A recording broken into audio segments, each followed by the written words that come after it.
Imagine a decision where one wrong move could cost a life. What does that do to the human mind? Today, we're going to dissect those life and death decisions with an emergency physician who's lived through it all. I'm Dr. Shawn Watson. Welcome to the podcast. And I'm Michelle O'Brien. Our guest, Jean-Francois Couture, is an emergency physician, founder of Pratis Medical, and he has seen firsthand how the relentless pressure of critical care can push the human brain to its limits. Today, we're going to learn about the profound cognitive and emotional toll of making these high-stakes decisions and the reckoning we have to come to terms with of the fallibility of the human brain. We're going to learn about how to build resilience to make decisions that truly count and gain insights into managing these extreme pressures from one of the best. Jean-Francois, welcome to the show. Hi, morning or evening. Hey guys, yeah, exactly. Thanks so much for having me. Really excited for the discussion. Thanks for coming on. And yeah, I'm going to get straight into it. Like, for me, your work is incredibly intense. Can you take us inside the pivotal near miss moment that you've spoke about in the past, where I think you said your brain was overwhelmed by stress and struggling with basic tasks in critical care? Like, what did that feel like and what happened? Yeah, for sure. So if you can paint a picture a little bit, imagine it's the middle of the night. You're tired.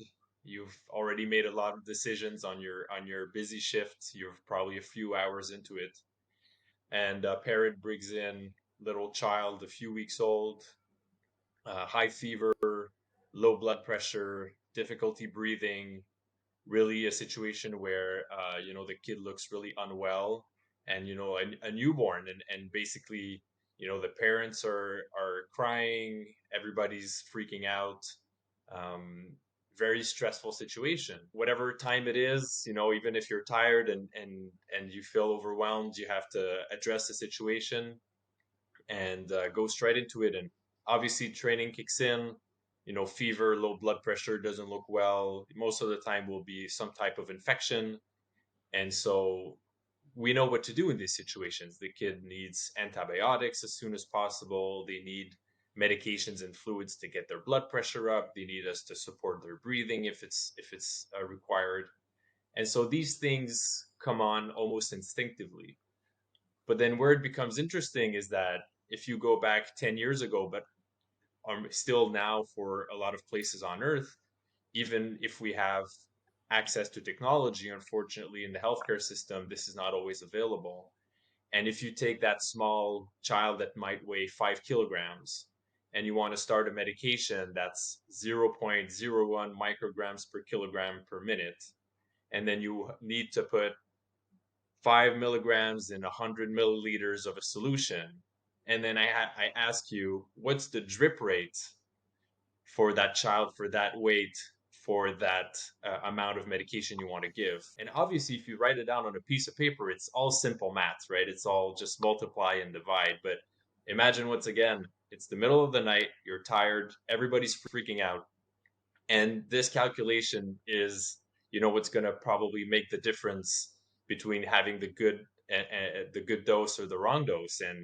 And while doing this probably 10 years ago, we almost made a big medication error and finally caught it back, because you always check and recheck your calculations. But this is just to give an example of how even if the situation was, quickly recognizable, all of these logistical decisions that we have to make in that situation, even if it's simple maths, just because of everything that's going on around there, you can easily see why people make mistakes, and why we almost made a mistake in that situation. Oh my God, that sounds, yeah.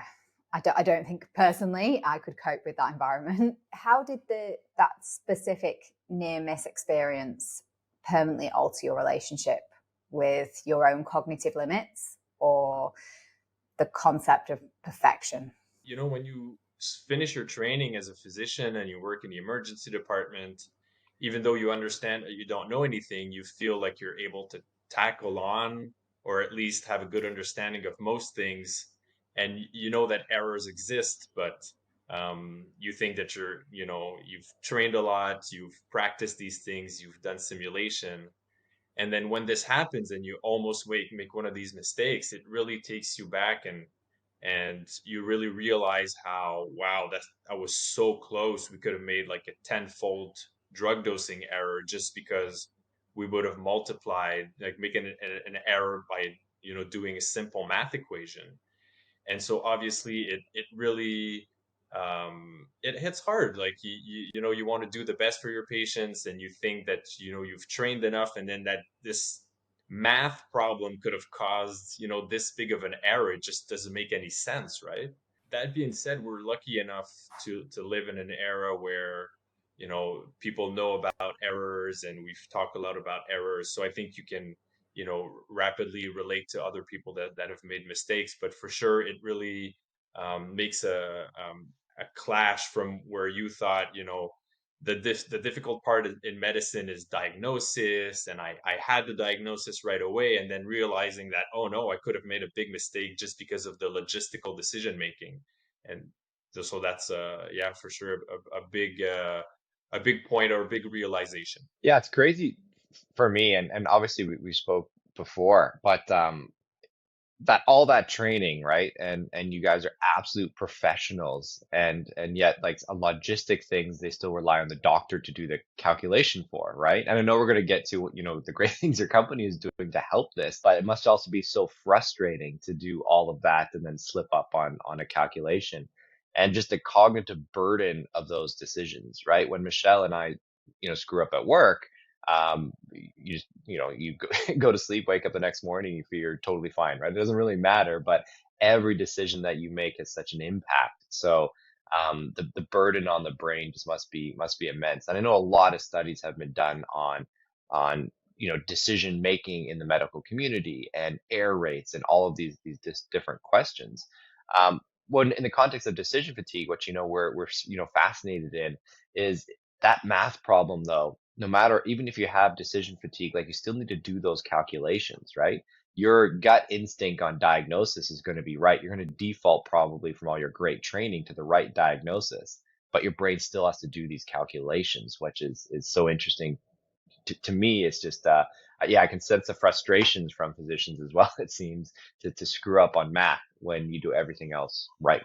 Yeah, absolutely. And it's interesting because um, if you would have taken this 40 or 50 years ago, most of the time, if that error occurs, the clinicians would have been blamed, because if you go back that amount of time in North America, at least, we're supposed to be the ones that are responsible for everything, and individually we are responsible for the decisions that we make and the errors that we make. And lucky for us, around the 2000s, like 1999, 2000, there was this document that was published in the US. It's called "To Err is Human: Building a Safer Health System." And it's a really nice document. And basically, the idea is that uh, humans make mistakes. They're going to make mistakes. Whatever we do, we're making mistakes is human. And how can we build a safer system around these humans to try to decrease these errors? And so how can we build protocols, guidelines, logistical tools? And so from the 2000s and on, this is why a lot of tools have been developed, technological tools, informatics, and to try to take on some of these logistical challenges, like making calculations. So thankfully now we have some tools that can help us. But we talk about calculations, but procedures or following guidelines, or all these things are very logistical based, and not necessarily what we usually think about in medicine as doing, making diagnoses or thinking about treatments. And so there's Mhm. definitely some work to be done, and it's very unequal depending on where you work in the world. But at least we have this push for the past 20-25 years to try to find some tools that can help us reduce these errors. Yeah, I mean, it makes sense because ultimately, I guess in your profession, like all that training is leading to the decisions you make, right? You want your doctor to be in the best frame of mind to make decisions, right? Not worrying about these logistical concerns. Is all of that training is so you can take in that information and make that best decision for the patient. And yes, I know maybe I'm jumping ahead because we do want to obviously hear about the great work you've done with your company to build to help some of these issues. But I think it's just such an important component for trying to support our doctors so that they're doing what they should be doing, which is, yeah, making those high quality decisions on our health.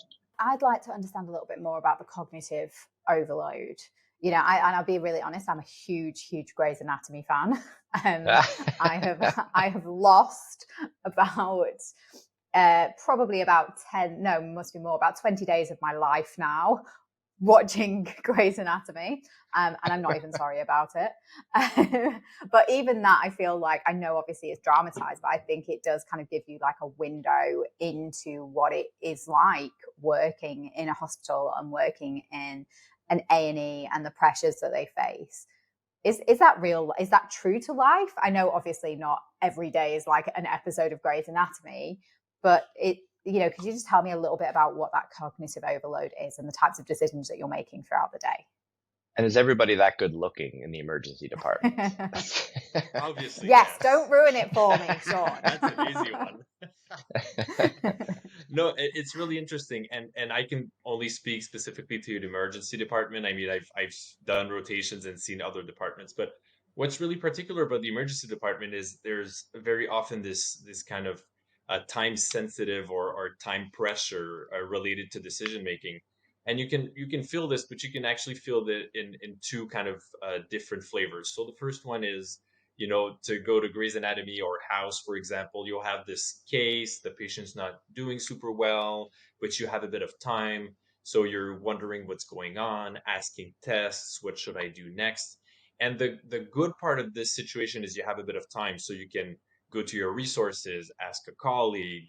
But then what's interesting with these decisions is what they don't show at Grey's Anatomy is what's going on is while you're thinking about this case, someone shows you an electrocardiogram that you have to sign to see if the person that just showed up at triage is having a heart attack. Oh no, that one's normal. You give it back. And then you go back to your train of thought. And then someone tells you, oh, this person just showed up at triage. They have a little cut on their finger. Do you think they need to stay for 10 hours to be seen, or can they just go home? So then you interrupt what you're doing and you go and see the patient and take 30 seconds and then come back. This part is what we don't see very often because there's a lot of task switching that's going on. So, and definitely these make decisions a lot harder.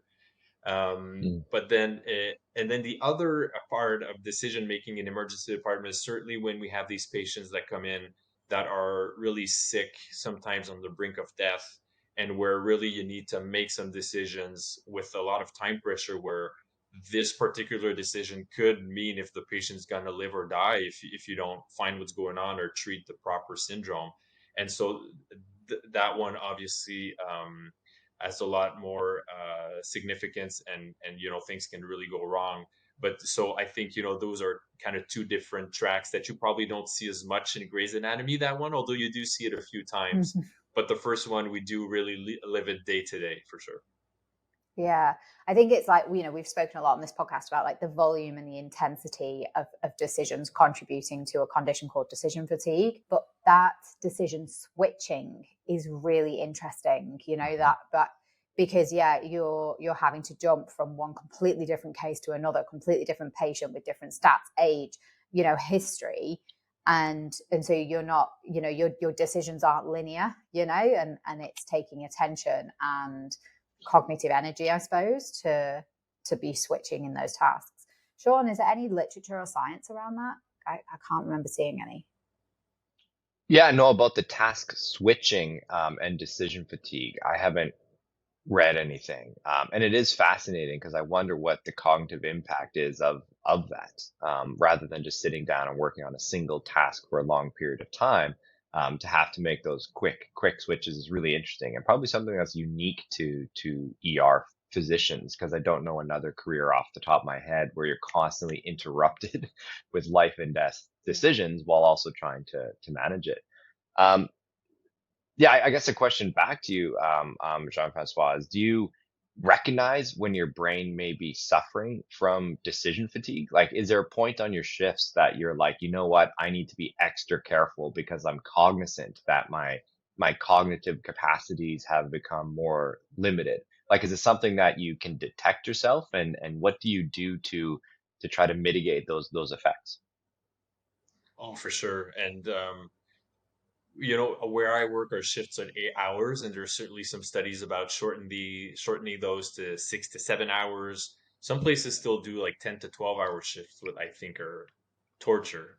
Obviously, working the evening and then the night shifts are not the same. You certainly get the fatigue earlier, but if you take a regular day shift, I'd say after 6 to 7 hours from the 8 hour shift, you definitely see that the decisions that you're making are not as sharp as the ones that you were making at the beginning of the shift, sorry. And certainly, one of the things that you see the most, and this has been studied in emergency medicine, is that when you have critical decisions to make, especially at the end of your 8 hour shift, what people will do is they will revert back to the safer option.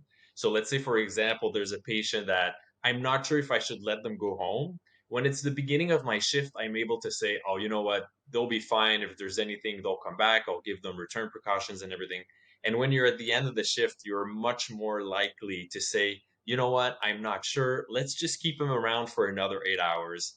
And by the way, let's give that patient to the physician coming in 15 minutes, and they'll make the decision when it's their turn. And so you'll see that, coming, happening a lot more at the end of the shifts. And we certainly do see that amongst physicians. And I think it's probably just like a natural tendency to revert back to the safer option to make sure that you're not putting yourself or your patients in trouble. And then what's interesting is when you do the night shift, you sometimes have, like when you're in your third night in a row, at some point you have the feeling that you're unable to make any critical decision, and you feel so unsafe that you've missed something, that what we'll do is we'll have the tendency to keep patients a lot more throughout the night, because you might have slept 4 to 6 hours for 2 or 3 straight nights, which are actually days, right? Because you were working nights. So you can Mhm. definitely feel it, and the studies do show that as well. That's incredible. Yeah, I mean, it's because part of this podcast is we really want to bring attention to decision fatigue. And what you just described, we know are the two consequences of decision fatigue. So it's defaulting to what you think is the safer decision, which was your first example, or the more severe situation is avoiding decisions entirely, right? When you just say, I've made too many, I'm just not going to make any more decisions. And it's fascinating to me to know that you guys are cognizant of it and you probably adapt your behavior for it, which is, and I guess in medicine, it's also not a bad thing to default to the safer option. Probably costs the healthcare system a lot of money, but it's not the worst thing in the field. So it's really interesting to me, though, just to hear that those are the consequences that you recognize. And it's not, for our listeners, it's important to know that this isn't mental fatigue. That's something different that physicians certainly also experience, just when you feel drained and tired. This is something different. This is decision fatigue from making too many very important decisions in a short period of time without rest or break. That's going to lead to my next question around kind of mitigation. How about breaks for you guys? I mean, it's probably dependent on the patient load and who shows up in the room, I suppose. But do you try to get a breather? Does it help with the decision making for you if you get to kind of go outside and touch grass, or as as a silly example? Oh, no, that's a great example. And I think it really depends from provider to provider. I certainly have, okay, let me tell you the truth.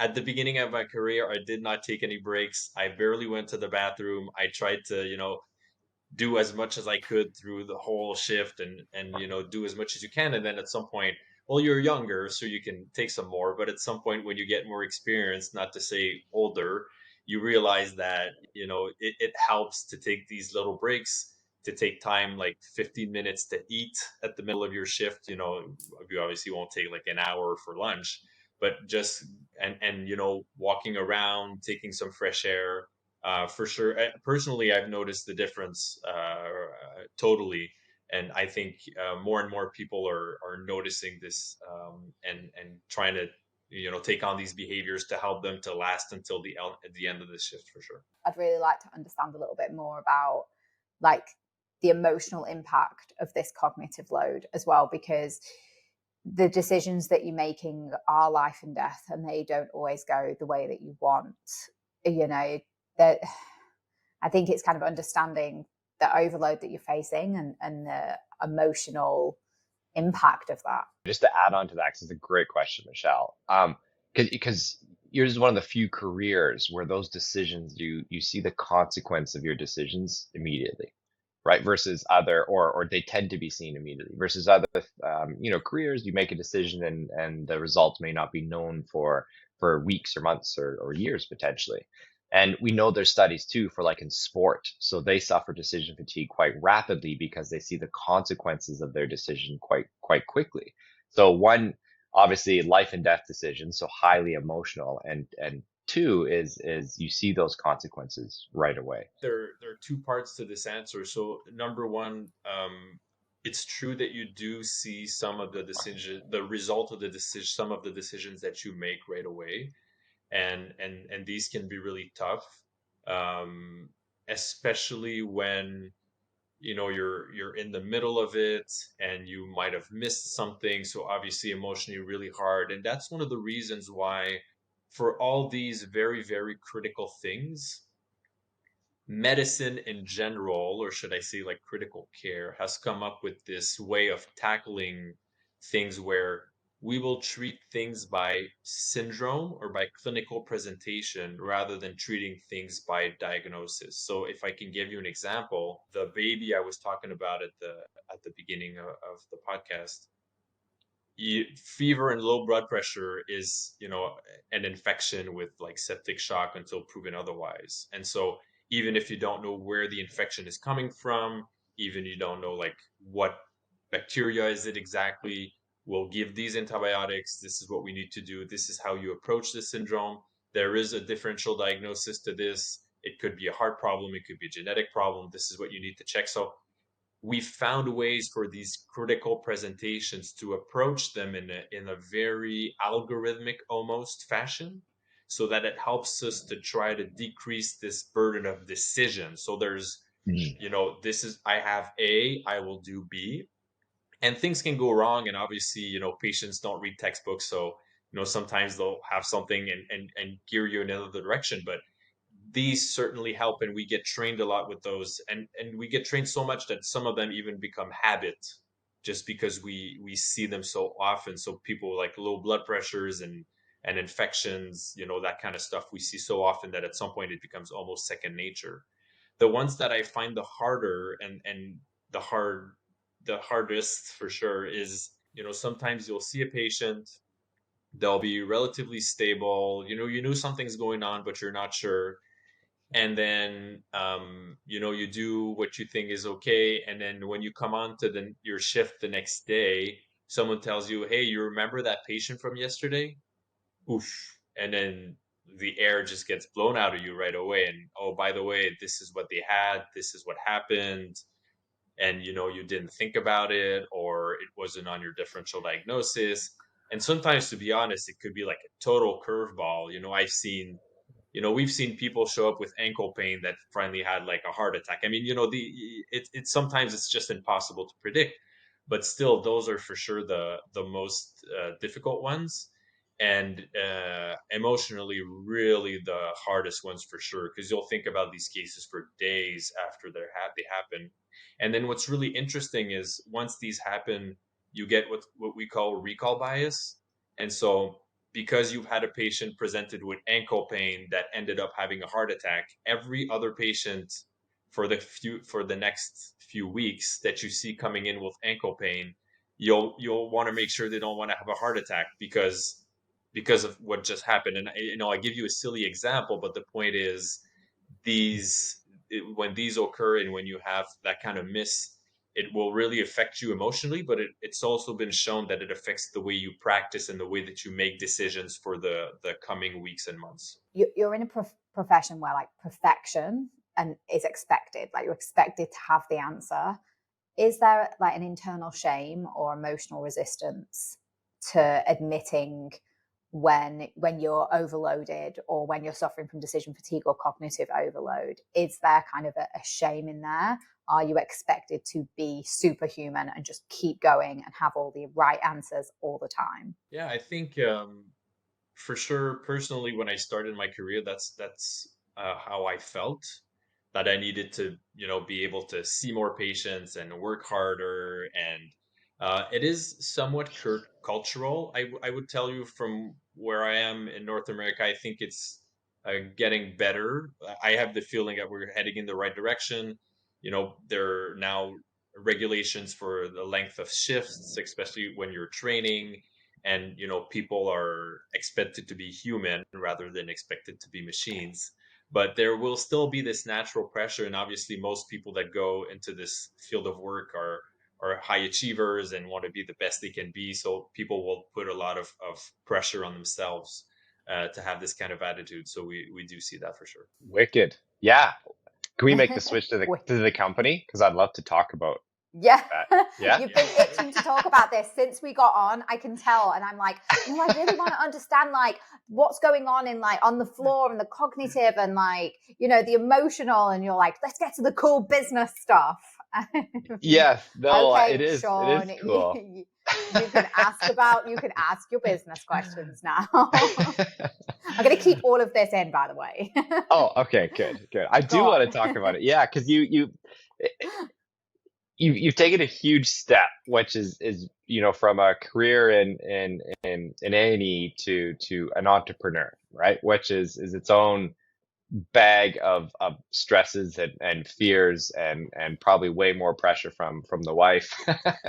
But I want to know what inspired you to start your company. Take us to the origin story of the company, because honestly, I love stories like yours when people see something and then they try to change it, right? When they actively try to do something for it. Because quite often you can't have an engineer sitting at home discovering what can make the medical system better. It's going to take someone like yourself. So can you take it to the origin story of your entrepreneurship?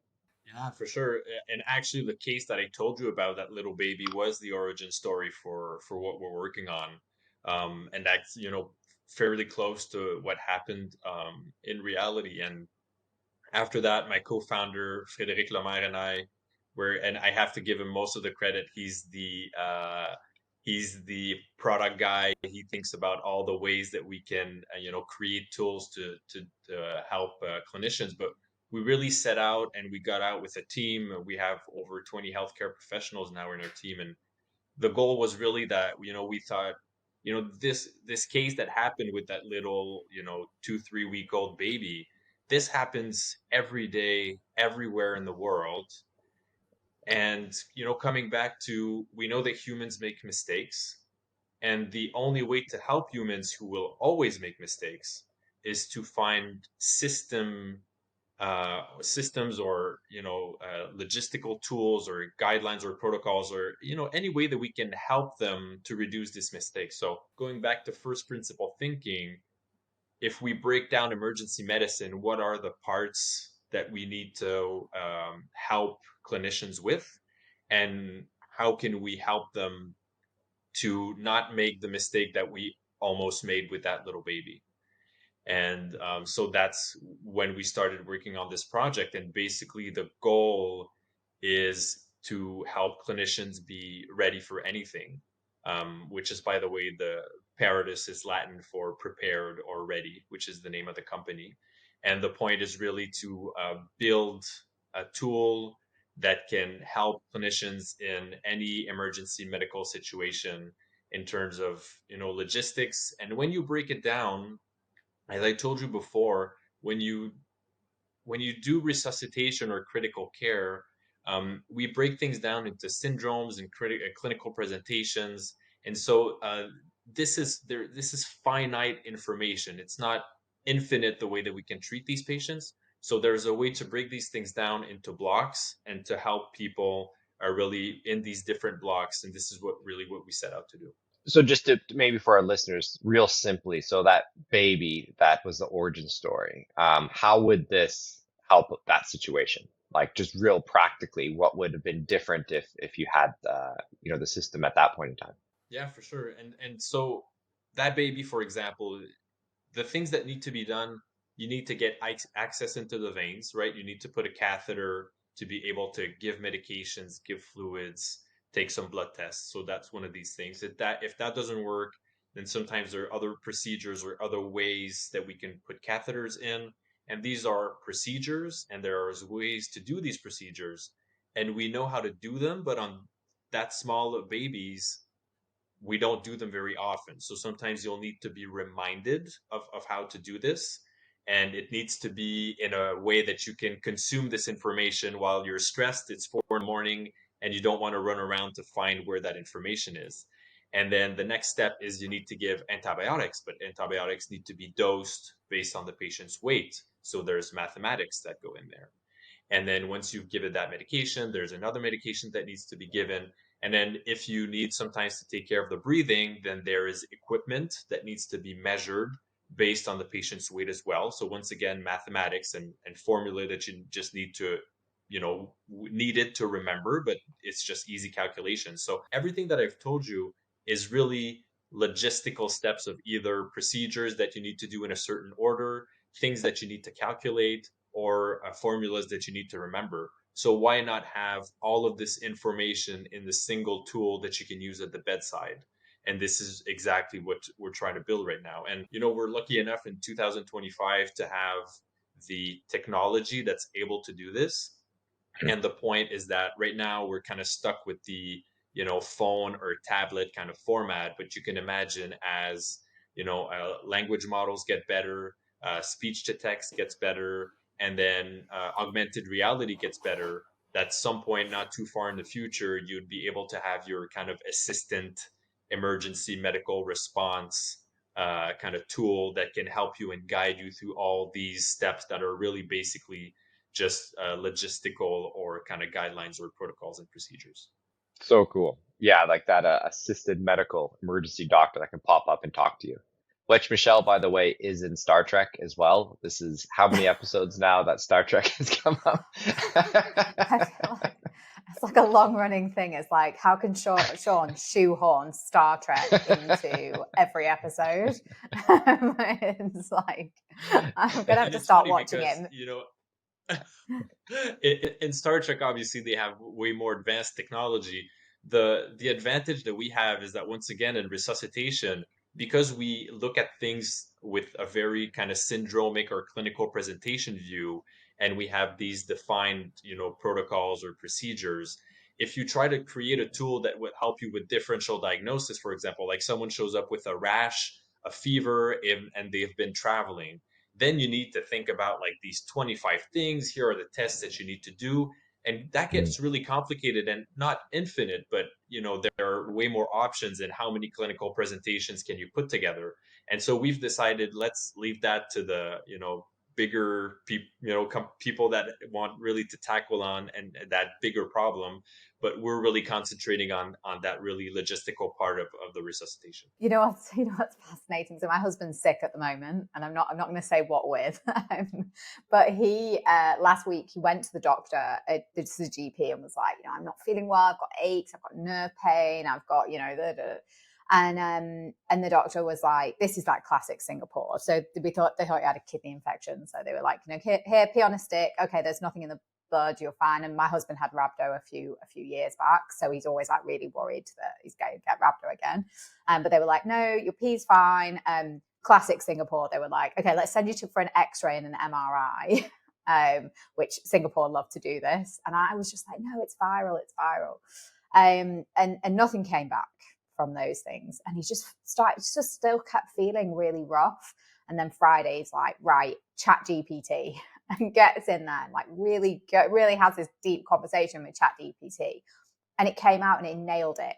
And then later that day, some other symptoms came up, and it was like, right, that's it. Phones the doctor. The doctor goes, yep, okay, this is what it is.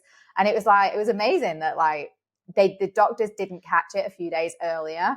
He really went into chat GPT. It caught exactly what it was. One more symptom came up, and it was like, right, on the phone to the doctor, it's this, and I was like, yeah, okay, this is the future. That's totally amazing. No, for sure. And they said a few years ago, was it 2 or 3 years now, that they had ChatGPT pass the medical exams with Mhm. a better grade than most of the medical graduates. But what's really interesting is if you want to train your language model, you need to train it on a lot of data, right? And the reason why ChatGPT is probably good in diagnosing things that are fever and whatnot is that you have so many examples that are available on the web of fever and this can be this, fever and this can be this. So you can actually do statistics and the model can tell you this is the most likely diagnosis. What's really interesting is resuscitation is a lot rarer and there's very little data on it on the web. So if you ask ChatGPT to create pictures or to, write procedures, it will come up with some crazy stuff. Like, anyways, I could show you some examples, but of like the doctor stabbing the leg of a patient, and it's really funny. No, but and it's interesting because um when you break it down, these different parts of medicine uh, will be transformed. Like everything will be transformed by what's going on, obviously with AI.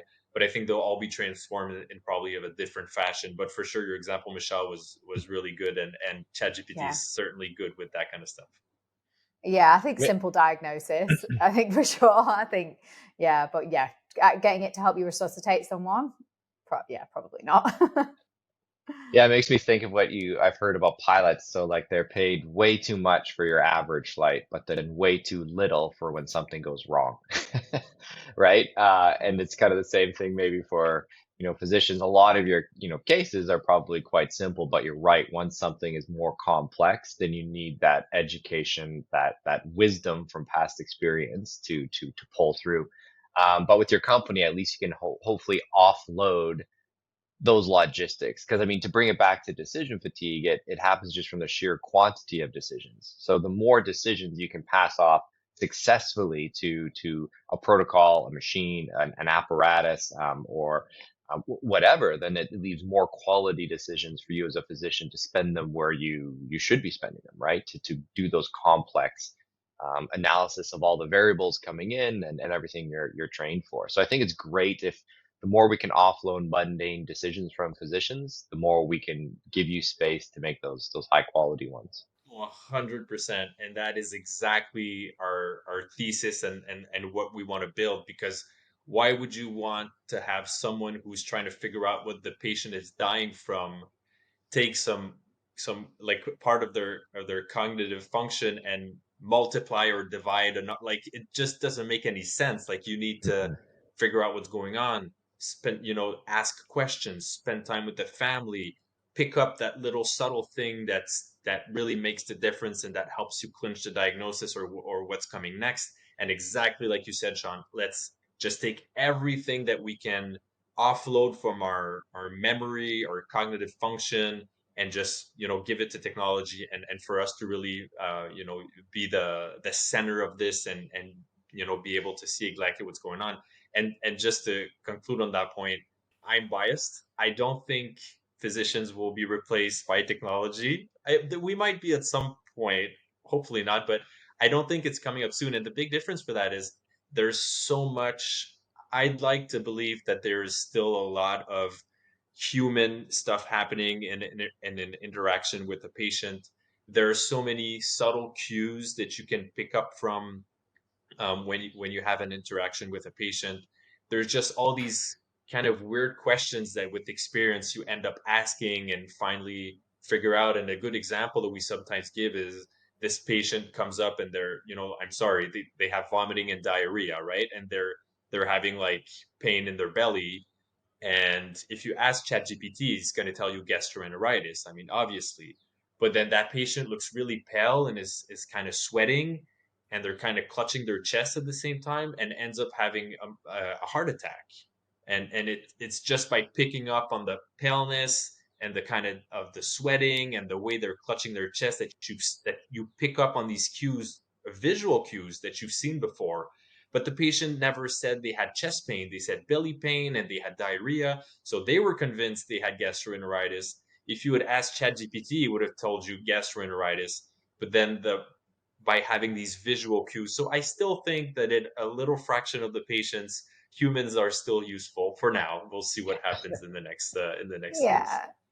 It's I, human I, connection though, isn't it? Yeah. It's like, Yeah. especially when you're sick, you want somebody to take care of you, to look you in the eye, to, talk you through what's going on.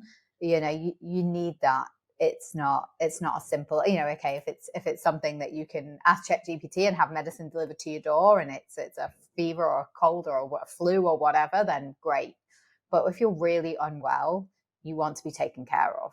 I have to ask this question. How often, or is it more common now that patients come in and they tell you what they have?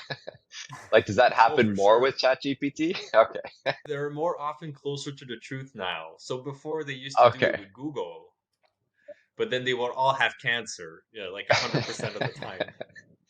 At least now. But what's interesting is, if you say, I have a fever, I have, like body aches, and my 2-year-old has the same thing, ChatGPT is going to tell you more. Most likely you have a virus, and ChatGPT is right. Most likely is you have a virus, right? So at least it's. I feel it's getting a bit better. What's interesting though is we've noticed in the past few months, and um, it's really interesting how it really derives its data from the internet, and because there is a lot of misinformation out there regarding medical stuff, it I feel like in the past few months it's gotten a little bit worse, although it might just be me. But um, we do see when we ask questions to ChatGPT, sometimes be it for fun or whatnot, but sometimes you'll get these kind of wacky answers, so you still have to be careful. So you still have to ask your doctor. Are you seeing a lot of people coming in who've been self-medicating or like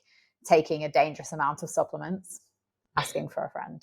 I haven't seen that very much. I don't know if it's from Okay. Canada. We don't tend to, apart from acetaminophen and ibuprofen, people don't tend to self-medicate too much. So thankfully, we haven't seen that too much.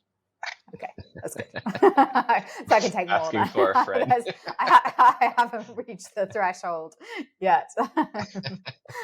No, this is amazing. I'm finding this fascinating, and I'm really trying not to kind of ask all my morbid curiosity questions as well. You Again, can go it's ahead. I don't it's mind. the Grey's Anatomy. I have been asked much worse. I can guarantee, like impossible if you ask something worse than I would have been asked before. Yeah, it's That's a different podcast. Yeah, stories from the ER. yeah. Oh man, I do have to ask though. The baby that you talked about, what was wrong with the baby, and were they okay? Yeah, they were okay. It was basically an infection like we see in the early life of some kids, and they have these, specific few bacteria that they usually pick up from, the either the birthing canal or from their environment after the first few weeks. So that's why it's fairly straightforward what needs to be done in terms of what antibiotics need to be given and how they need to be taken care of. So yeah, they were fine. It was really just that realization, like if you any mistake is stressful, and obviously, like you said before, Michelle, like you're, always trying to be perfect and not make any mistakes, but obviously something like that happening to a small baby is obviously the stakes are much higher, so that's why obviously the impact, I think, was much greater from that, from what happened there. But look at the outcome. The outcome now and what you've Yeah. built is Totally. amazing, and it's going to save so many lives. That's really what, gets us up in the morning. It's just how, if we're able to help clinicians avoid that same mistake, and we know these mistakes, we have statistics on these mistakes are very frequent, and there's morbidity but mortality related to these mistakes. And so Hmm. if we can try and work on reducing this as much as we can, and obviously, these stats are of North American, but there are obviously other parts of the world where there's need for this even more, because healthcare is not as developed, unfortunately. So if we're able to build these tools, and that's another big part, it's so easy now. Most people have a smartphone, and so if you can get one of these tools on people's personal devices, then these can be available everywhere. So it's really a way to help with that logistical burden, but really for anyone, anywhere. Yeah, and just before we started the podcast, I think that's a huge thing for you guys, and I love it because your tool, you can bring the latest and greatest advancements in medicine anywhere. And so if there's a physician who's in a small village in the Philippines, or have really dispersed healthcare systems across thousands of islands like Indonesia, is they have their cell phone, right? And so if they have to do a lot of different memorization for an entire village of medical care. And so for them to have the knowledge of, hey, how do I treat this baby at the palm of their hand with the procedures or whatnot, it's just so powerful for physicians to take with them. Because I mean, we can't, the way medicine's going, like we just can't expect physicians to know everything all the time on the spot, right?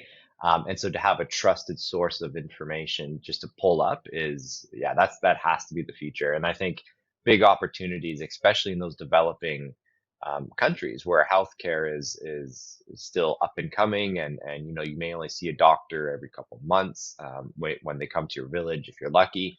So yeah, I think what you guys are doing is fantastic, and it has a lot of legs to help a lot of people beyond just the emergency room in North America. I think it has. Well, you guys are, maybe we can say you guys are partnering with space agency now, right? It's interesting because the that problem of emergency medical response, taking these stressful situations where you need to act in a certain, stepwise fashion, going through these defined kind of steps or algorithms or protocols. You see that in an emergency department, but to your point, Sean, you can see this, in the pre-hospital setting or a clinic or a remote nursing station or an industrial site or a ship on the ocean. But the same problem is if you're traveling to Mars, right? So it's really all the same kind of paradigm of you Hmm. have these people that have a certain amount of training, but something happens, you need to support them logistically. They can't know everything and they're cognitively overloaded. How can we offload some of that stuff and just help them? And yeah, so going to space is the same problem. So that's why we're teaming up right now, and working with the Canadian Space Agency to try to work on that problem too. Good point. Like an oil rig in northern Alberta, right? Or whatnot. Like all of this could be handy for, because a lot of them have a nurse or some medical staff on Yep. site. So that huge applications for industry as well. No, super cool. I love the story, and I mean we didn't get to, maybe real quickly as one of the last questions. I want to know the stresses or burdens of an entrepreneur. How is the Oh transition my from God.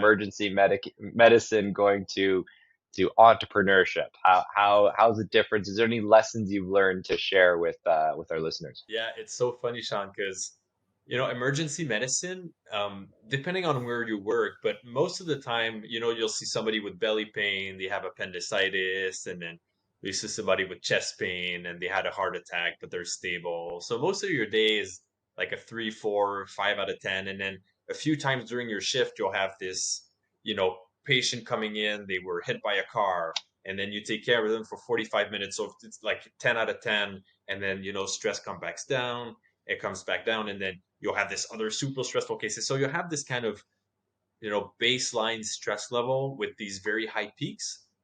And I find entrepreneurship, you just wake up at a 10 and you go to bed at a 10. It's like all day meetings and what's going on today. So and obviously I'm kidding, it's not probably a 7 or an 8, but I just find that the stress level is fairly high and kind of always baseline. Obviously different kinds of stresses, still very interesting to discover everything that in terms of business wise, all the things that need to be taken care of. So certainly, and after doing this, emergency medicine for 11 years, I can tell you being an entrepreneur is very stressful. And, even after having lived all that stuff. So, for sure, I think it's probably helped me to deal with stress, but I will, I still find the stress, and at the end of the day, the same decision fatigue and, all these things will certainly show up. Although I have to say, sleeping at night and being up during the day certainly helps compared to, working nights and evenings and all that stuff. So that certainly helps. And anything from your career in medicine that's helped you like to manage that stress into entrepreneurship? Any like tips or like you mentioned, regularly eating, sleep, I guess is one. Anything else that you think helps with that chronic stress of entrepreneurship?